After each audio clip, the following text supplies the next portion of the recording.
அஸ்ஸலாமு அலைக்கும் வரஹ்மத்துல்லாஹி தஆலா வபரகாத்துஹு. கண்ணியத்திற்குரிய ஈமானிய சொந்தங்களே, இப்போ நபிகள் நாயகம் ஸல்லல்லாஹு அலைஹி வஸல்லம் கூறுகின்றார், ஒரு மனிதனுக்கு தொழுகையிலே அல்லாஹ்வுடைய அச்சம் வர வேண்டும் என்று சொன்னால் அவன் தக்பீர் கட்டுகின்ற பொழுது இப்படி நியத்து வைக்க வேண்டுமாம், யா அல்லாஹ் இந்த தொழுகை எனக்கு கடைசி தொழுகை, இந்த தொழுகை முடிந்ததற்கு பிறகு எனக்கு மௌத் மரணம் வந்துடும் என்கிற அந்த எண்ணத்தோடு தொழுகின்ற பொழுது அந்த மனிதனுக்கு கல்விலே கெட்ட வசுவாசுகள் உண்டாக்காது, உலகத்துடைய சிந்தனை ஏற்படாது, மற்ற ஏனைய சிந்தனைகள் ஏற்படாது என்பதாக நபிகள் நாயகம் ஸல்லல்லாஹு அலைஹி வஸல்லம் கூறுகின்ற. அதே போன்று ஹஸரத் உமர் ரலியல்லாஹு சொல்வார்கள்,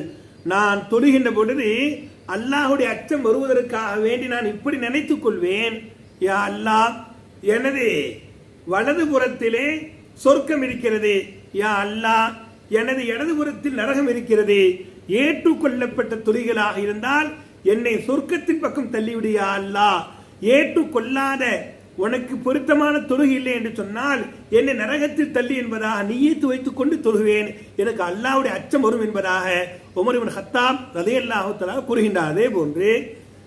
அபூபக்கர் சித்தீக் ரலியல்லாஹு சொல்வார்கள், எனக்கு தொழுகையிலே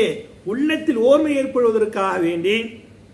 உள்ளத்திலே அச்சம் வருவதற்காகவே நான் இப்படி நியத்து வைத்து தொழுவேன், யா அல்லாஹ் நான் தொழுகிறேன், என் தொழுகைக்கு பின்னாலே இஸ்ராயில் அவர்கள் மௌத்தை வாங்குகிற மலக்கு நின்று கொண்டிருக்கிறார், நான் தொழுகை முடித்ததற்கு பிறகு என்னுடைய உயிரை வாங்குவதற்காக வேண்டி இஸ்ராயில் நின்று கொண்டிருக்கிற எண்ணத்தோடு தொழுகுவேன், எனக்கு அல்லாஹ்வுடைய அச்சம் வரும் என்பதாக அபூபக்கர் சித்தீக் ரலியல்லாஹு கூறுகிறார்கள். அல்லாஹ் ரப்பல் ஆலமீன் நம்முடைய தொழுகைகளை பேணுதலான தொழுகைகளாக,